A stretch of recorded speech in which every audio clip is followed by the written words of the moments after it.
Welcome back to Flashbacks. I'm Tony from Comic Book Fans United, and today we're going to be talking about this week's episode, Family of Rogues.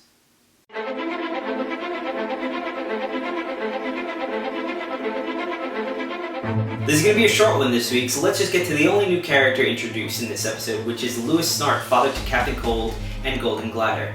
Now in the comics, he's always been alluded to as being an abusive father, which is what led them on to a life of crime.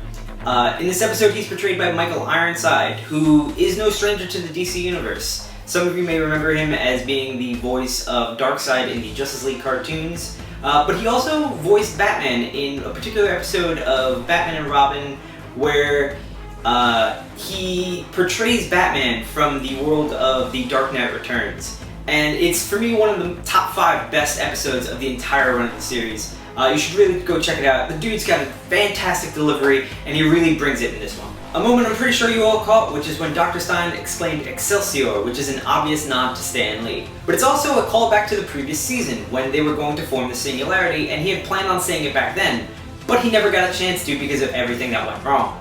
A line I missed when I first watched it, but caught when I was going back and getting all my notes for this episode, is that Jay Garrick basically references the particle accelerator explosion being what ultimately gifted him his speed.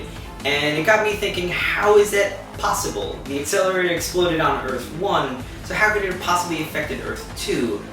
Unless, of course, there was a particle accelerator on Earth 2 that also exploded, and that's just going to raise a lot of questions. I don't know if it was a mistake on their part, or if it's something that's going to get expanded on throughout the season. I don't know, but it's something to keep an eye on. Now for the really cool flashback of this episode, when Captain Cold freezes the alarm system and you see those frozen beams of light, I, like most of you, proclaimed bullshit at that. I just thought it was this goofy TV spot thinking you can't freeze light, it's impossible. Turns out you can, and I'm going to read you this directly from my phone so that way you guys get the full message, but you can find this over at io9.com, and the headline is Scientists Freeze Light for an Entire Minute. In what could prove to be a major breakthrough in quantum memory storage and information processing, German researchers have frozen the fastest thing in the universe, light, and they did so for a record-breaking 1 minute. It sounds weird as it is. The reason for wanting to hold light in its place, aside from the sheer awesomeness of it, is to ensure that it retains its quantum coherence properties, i.e.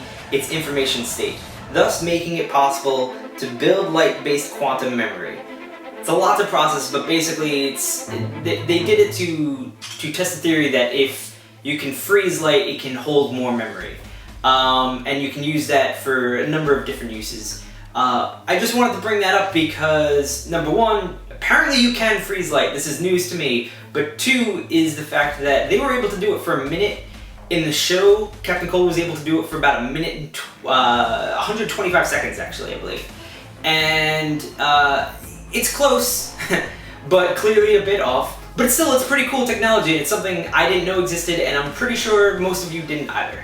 And that about does it for this episode. As I said, it wasn't going to be much in this one, mainly because this was a very character-focused episode on Captain Cold and Joe West. But as always, I'd like to hear from you guys. Let me know in the comments below what you thought about this episode. Leave a like on this video if you're enjoying it, subscribe to our channel, and share the links. It goes a really long way at helping us grow. Also, if you're watching this on the day it's posted, October 22nd, if you are near Bayonne, New Jersey, at 7 p.m. we will be having an art show at Manifest Comics and Cards. Come check us out. Give to Autism Speaks if you could. And check out the art show, come hang out with us, and later on that night you'll be able to bid on any of those pieces you see. Alright, I'll see you guys next week. Bye.